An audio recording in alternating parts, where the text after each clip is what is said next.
Elena había aprendido a caminar pegada a las paredes, no por timidez, sino porque así evitaba que la vieran de frente, que no notaran la asimetría de sus facciones, la cicatriz que le cruzaba la mejilla izquierda desde la infancia, el ojo que nunca había sanado completamente después de aquellos golpes.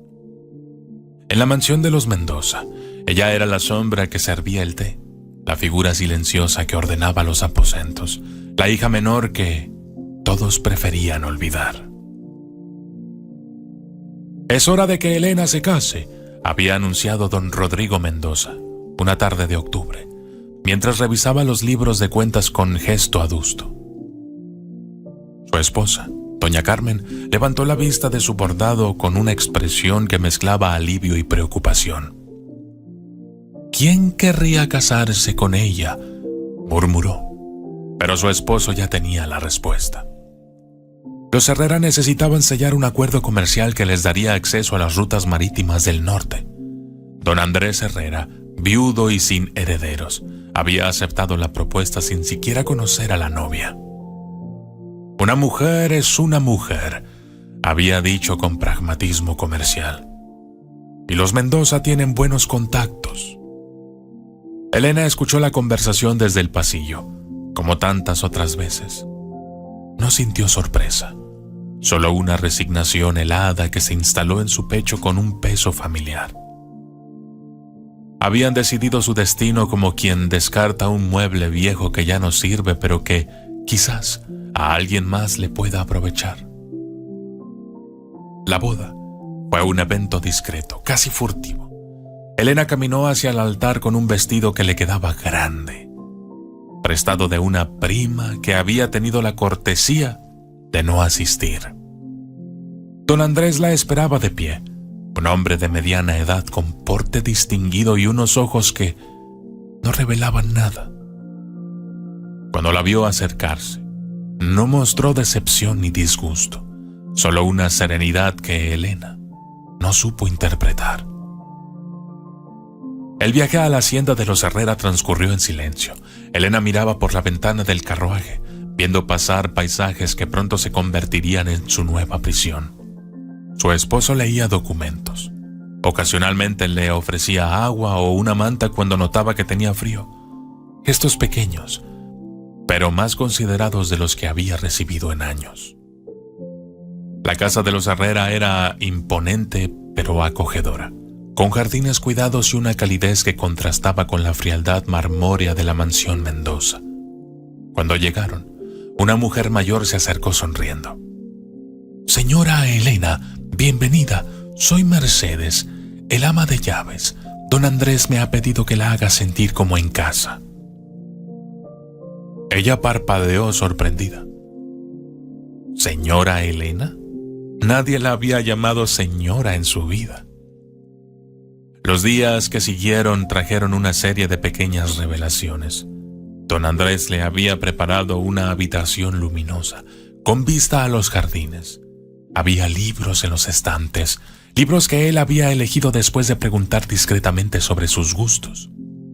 Las comidas las compartían en un comedor íntimo, no en el gran salón formal, y él le preguntaba su opinión sobre los platillos, sobre los vinos, sobre la decoración. ¿Le gustaría cambiar algo de la casa?, le preguntó una tarde mientras paseaban por el jardín. Esta es su casa ahora, debe sentirse cómoda. Elena se detuvo, confundida. ¿Por qué? La pregunta salió antes de que pudiera contenerla. Él la miró con genuina sorpresa. ¿Por qué qué? ¿Por qué es tan amable conmigo? Don Andrés permaneció en silencio un momento largo. Cuando habló, su voz tenía una calidad diferente, más suave. Porque usted es mi esposa, porque merece respeto, porque se detuvo como quien buscara las palabras correctas.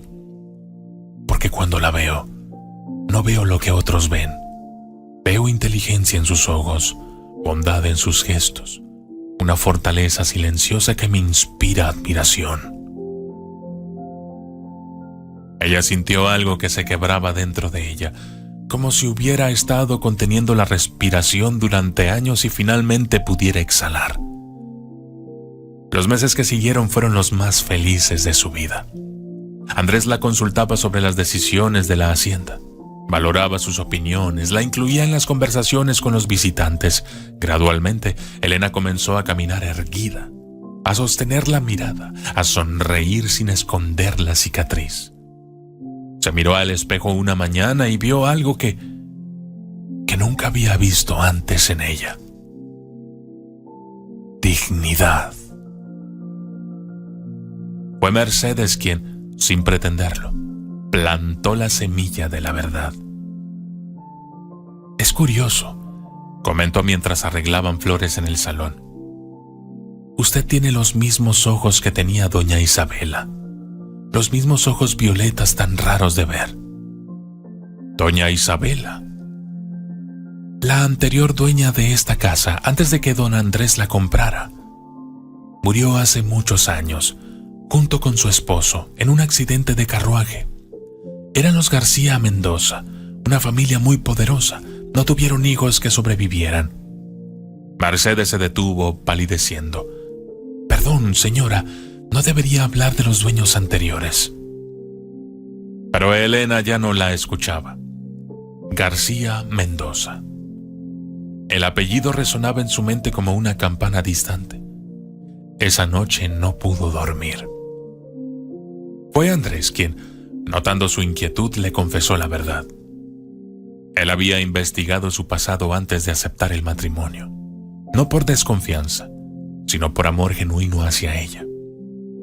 Los García Mendoza murieron cuando usted tenía 5 años, le dijo, tomando sus manos temblorosas. Usted era su única hija, Isabel Elena García Mendoza. Los Mendoza eran amigos cercanos de sus padres. Se comprometieron a cuidarla como propia. Pero cuando vieron que el accidente le había dejado cicatrices, bueno. No necesitó terminar la frase. Elena entendió. Una niña marcada no encajaba en la imagen perfecta que los Mendoza querían proyectar. Así es que la convirtieron en lo que creyeron que merecía ser. Una sirvienta en su propia casa. ¿Por qué no me lo dijo antes? Porque quería que fuera su decisión, que no se sintiera obligada a amarme por gratitud o por conveniencia. Quería que eligiera ser feliz. Ella lloró esa noche, no de tristeza, sino de una liberación tan profunda que la sacudió hasta los huesos. Lloró por la niña que había crecido creyendo que no merecía amor, por los años de humillación injusta, por la familia que la había traicionado. Pero también lloró de gratitud, por el hombre que la había visto completa desde el primer día, por el hogar que había encontrado, por la mujer en la que se había convertido. Tiempo después, regresó a la mansión Mendoza, pero esta vez no llegó como Elena silenciosa y avergonzada. Llegó en un carruaje elegante, vestida con ropas finas, acompañada por abogados que portaban documentos que probaban su verdadera identidad y su derecho a la herencia de los García Mendoza. Don Rodrigo la recibió en su despacho, inicialmente confundido por la transformación de su hija. Elena tomó asiento sin esperar invitación, una acción que jamás habría osado antes. He venido a recuperar lo que es mío, dijo con voz clara y firme. Mi nombre, mi herencia y mi dignidad. El rostro de don Rodrigo se descompuso cuando comprendió la magnitud de la situación. La fortuna de los García Mendoza era considerablemente mayor que la suya. Elena no solo había descubierto su verdadera identidad, había descubierto su poder. Elena, por favor, somos familia. No, lo interrumpió. Mi familia está en la casa de los Herrera. Mi nombre es Isabela Elena García Mendoza de Herrera, y ustedes van a responder por cada año de abuso, por cada humillación, por cada momento que me hicieron creer que era menos de lo que soy. Elena no buscaba venganza, sino justicia. Los Mendoza habían malversado parte de su herencia. La habían tratado como sirvienta cuando deberían haberla criado como heredera. Los acuerdos legales que siguieron fueron complejos, pero Elena tenía recursos ahora y la verdad de su lado. Meses después, de pie en los jardines de su verdadera casa, una propiedad que había pertenecido a sus padres biológicos y que ahora reclamaba, Elena reflexionaba sobre el camino recorrido. Andrés se acercó y le rodeó la cintura con el brazo. ¿Te arrepientes de algo?, le preguntó. Elena sonrió, una sonrisa plena que iluminaba toda su cara, cicatriz incluida. Me arrepiento de haber tardado tanto en ver mi propio valor. Habían reescrito las reglas. El matrimonio arreglado se había convertido en un amor duradero. La hija despreciada se había transformado en una mujer poderosa. La belleza, descubrió, no residía solo en la perfección de las facciones, sino también en la fortaleza del espíritu y la capacidad de amar y ser amada sin condiciones. Su historia se convirtió en leyenda en la región. La mujer que fue dada en matrimonio por ser fea, pero que encontró en su esposo no solo un compañero, sino al espejo en el que finalmente pudo verse como lo que siempre había sido: una reina. Y cuando años después las jóvenes familias adineradas venían a pedirle consejo, Elena siempre les decía lo mismo: no esperen a que otros reconozcan su valor. Reconózcanlo ustedes primeras. La corona no se otorga, se reclama. Primera de Samuel 2:8. Dios levanta del polvo al pobre y al necesitado saca del muladar, para hacerle sentar con los